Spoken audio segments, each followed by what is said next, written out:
Сәлем достар, менің каналыма қош келдіңіздер. Мен бүгін сіздерге тез сөйлеуге байланысты айтатын боламын. Егер де менің видеом ұнаса, менің каналыма тіркеліп, лайк басуды ұмытпаңыздар. Достар, соңғы уақытта біраз адамдар менен осы тез сөйлеуге байланысты сұрап жатыр. Яғни олардың сұрақтары көптеген адамдар негізі тез сөйлейді екен, және соның әсерінен олардың сөйлеген сөздері басқаларға түсініксіз болады. Осындай проблема сізде де болса, видеоны соңына дейін көруге кеңес беремін. Жалпы достар, егер де сіздер өте тез сөйлейтін болсаңыз, басқаларға сіздің сөзіңіз алғашында қызықты болғанымен, ол сөйлеген сөздеріңіз ешкімге түсініксіз болып қалуы мүмкін.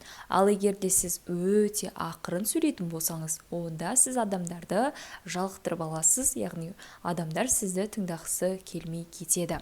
Ал сіз тез сөйлесеңіз де, адамдар сізді тыңдап отырғанмен сізді түсінбейді. Сол үшін де сіздерге өздеріңіздің сөйлеу мәнерлеріңіздің жиілігін анықтап алу қажет. Яғни сізге өте тез емес, өте ақырында емес, орташа деңгейде сөйлеу қажет болады. Ал ол үшін біз сіздермен арнайы жаттығу жасайтын боламыз. Бұл жаттығу өте қарапайым, жай ғана сөз тіркестерінен құралған. Ал сіздермен бірге ол жаттығуды жасап көрейік. Га, го, гу, г, ги. Га, го, гу, г, ги. Га, го, гу, г, ги. Мінекей достар, осындай сөз тіркесін сіздер 8 деңгейдегі, яғни жиілікпен айтатын боласыздар. Бірінші өте жылдам айтасыз. Га, го, гу, ги. Осылай достар, жылдамдықты ақырын төмен түсіресіздер. Га, го, гу, ги. Га, го, гу, ги. Яғни 8-ші деңгейде сіздер өте ақырын айтасыздар. Га, го, гу, г, ги.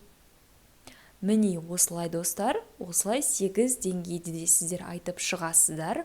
Осылайша сіздер 3 реттен айтсаңыздар, яғни күніне осылай 3 рет айтатын болсаңыздар, және осы жаттығуды сіздер біршама уақыт бойына, яғни 1 апта немесе 1 ай бойына жасайтын болсаңыздар, өздеріңіздің сөйлеу жиіліктеріңіздің өзгергенін байқайтын боласыздар. Міндетті түрде осы қарапайым жаттығуды күнделікті жасап тұрыңыздар, және де өзіңіздің нәтижеңізбен бөлісуді ұмытпаңыздар. Осымен бүгінгі видео аяқталды. Егер де видео ұнаса, менің каналыма тіркелуді ұмытпаңыздар. Келесі кездескенше аман, сау болыңыздар.